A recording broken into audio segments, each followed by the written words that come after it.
him out here in the eye. First and goal, Melvin Gordon. And he is going to lose yardage here. That's going to go as a loss of 2, and it'll be second down. Well, it's been the air game that's taken them down on this drive before they finally turned around and handed it off on the last play. And now they're looking for the big boys to get him in the end zone. Couldn't do it there. It'll be interesting to see. Offensive lines had to pass block a lot on this drive. Will they be able to hammering for the goal line. He loses the football. And a big turnover there as his guys will get the football back. As Seattle now ready to march out of the field. And what do you think goes on here in this situation? If you got the football, you're trailing, you're back in your own territory with just a little time. Do you try something? You're thinking about jump-starting your team, right? You just mentioned it. They're down. They're trying to get back into the game. But you got to figure, if something goes wrong, you may have put yourself in a spot where you may not be able to come back in the second half. Managing risk, this is a big decision here.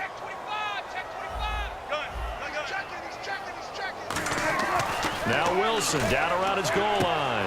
And Wilson's going to be intercepted a third time. Picked off by Steve Williams. So they take over not only in enemy territory, but in the red zone at the 16-yard line. Really nice starting field position here for the offensive unit. They come out 5 wide, 3 of them to the right side.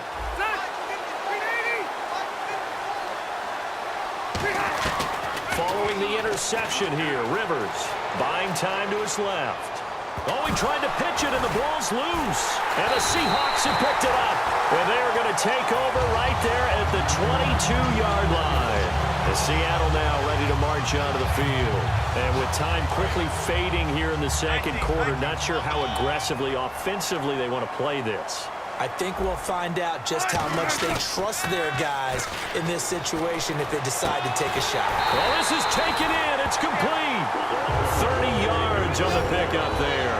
And it'll give the Seahawks a first down. Well, even after all those interceptions, he's not deterred, still confident to go deep at work there. I think all the old rules about playing that position still apply. If things go wrong, you still act like you're the best player out on the field. You still carry that supreme arrogance with you and continue to fire the ball. I've seen guys have game. Now the Chargers are going to look up here and signal for a timeout. So as they take it over, we step aside. So 3 seconds here remain in the half. On is the field goal unit to see about getting 3 points. From the left hash, it's an even 50-yard attempt. And he missed it. It's no good. So 2 quarters down, 2 remain. Charles and I return after the break.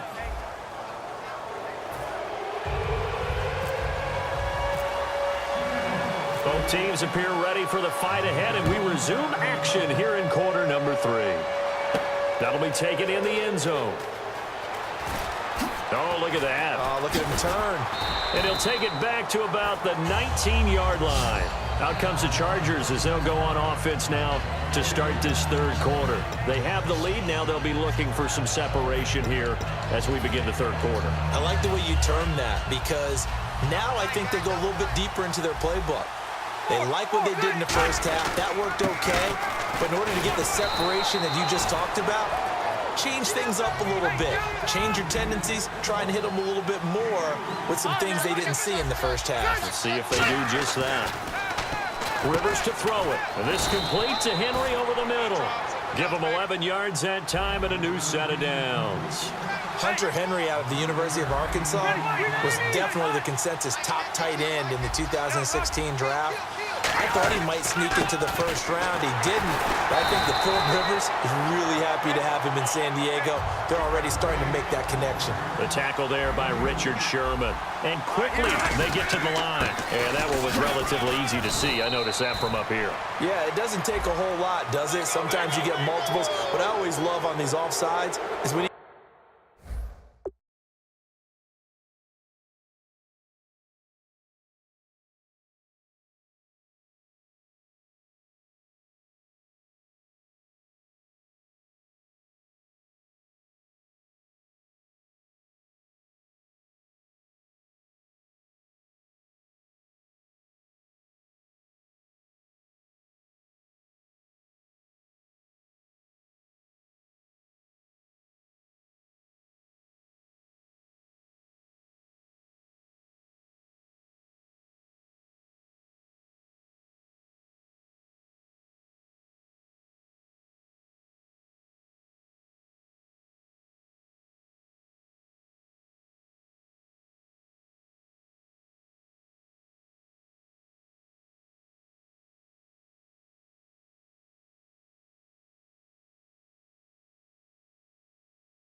points at the other. Hey, you did it. No, you did it.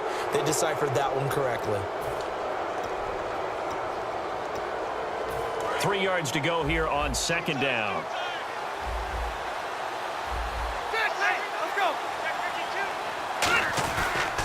Following the penalty, here's Gordon.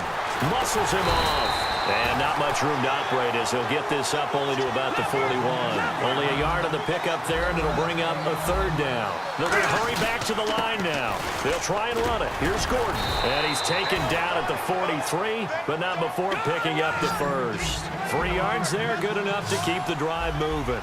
3rd and 1, partner. No need to be fancy there. Just use some force and move forward and pick up the first down. Benjamin with it over the middle. It's an 8-yard pickup, and that'll bring up second down. Well, clearly one of his advantages as a passer is his height. Sit back in the pocket, fired over the middle. That makes things tougher defensively, doesn't it? It really does, because your goal is to move the quarterback off his initial spot when he gets his drop back completed. But when you have that type of height, he can stay in there if he's willing to take the hits and just fire over the top, which saves him time and actually completes a play a little bit quicker than it normally does for a quarterback who has to slide and find open space to throw.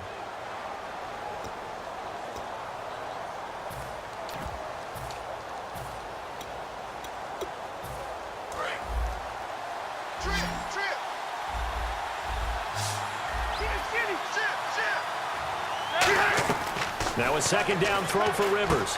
This one caught by Griff Whalen. And he's brought down. 7th. And now the Seahawks are going to take a timeout here on defense.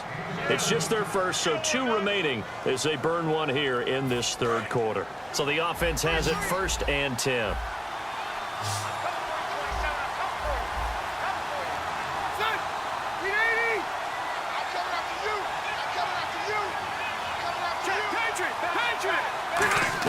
On 1st and 10, Rivers. Oh, he's got some breathing room. And he'll slide down to avoid the contact. That one goes for 13 yards, and it moves the sticks. And they're going to speed things up here.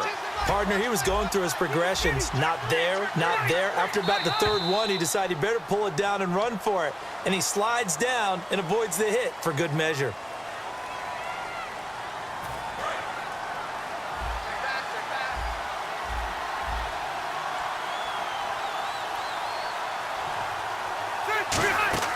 Rivers. And the tip there altered the ball flight, and it falls incomplete. It'll be second down. Well, the numbers have been good in the passing game, and certainly a big reason why they have the lead. But now here, 3rd quarter, maybe go to the run game a little more? Yeah, perhaps. I mean, after that incompletion, a little credit to the defense for shutting them down on that play. Maybe you try and run the football a little bit more in this spot. But they have to feel good about how they've been throwing it overall. It'll be a pickup of 12 yards. And all of a sudden here, it's 3rd down. Well, they brought in an extra defensive back here, so probably not expecting a run on 3rd and 3. Good call. Gordon.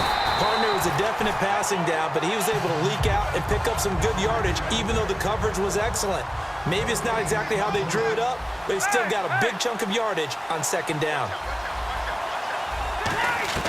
Rivers to throw for it on 4th. Inman has it over the middle.